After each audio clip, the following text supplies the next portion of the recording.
శ్రీకృష్ణ పరబ్రహ్మణే నమః. శ్రీమద్భగవద్గీత అథ ద్వాదశోऽధ్యాయః భక్తియోగః. పూర్వాధ్యాయంతో ఈ అధ్యాయంకు గల సంబంధము.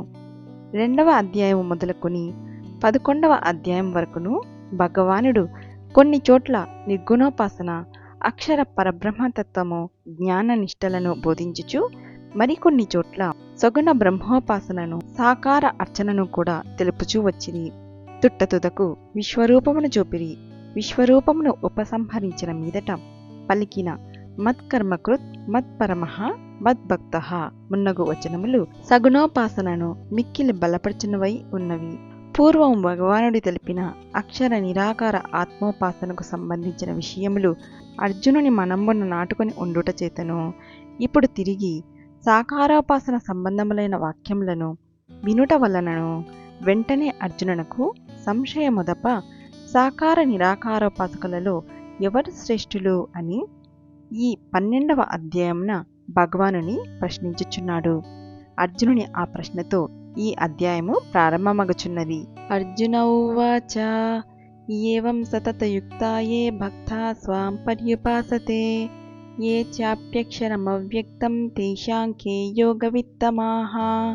అర్జునుడు చెప్పెను, ఏ ప్రకారముగా ఎల్లప్పుడూ మీయందే మనస్సును నెలకొల్పిన వారై ఏ భక్తులు మిమ్ము ఉపాసించుచున్నారో, మరియు ఎవరు ఇంద్రియ గోచరము కాని అక్షర పరబ్రహ్మను ధ్యానించుచున్నారో ఆ ఇరు తెగల వారిలో యోగమును బాగుగా ఎరిగిన వారు ఎవరు? శ్రీ భగవానువాచ మయ్యావేశమనో ఏ మాం నిత్యయుక్తా ఉపాసతే శ్రద్ధయా పరయోపేతాస్తే మే యుక్తతమా మతాః.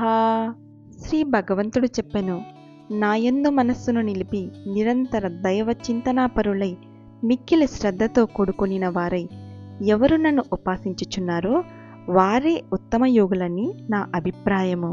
ఏ త్వక్షరమనిర్దేశ్యం అవ్యక్తం పర్యుపాసతే సర్వత్ర గమచింత్యంచ కూటస్థమచలం ధ్రువం సంనియమ్యేంద్రియగ్రామం సర్వత్ర సమబుద్ధయః తే ప్రాప్నువంతి మామేవ సర్వభూతహితే రతాః.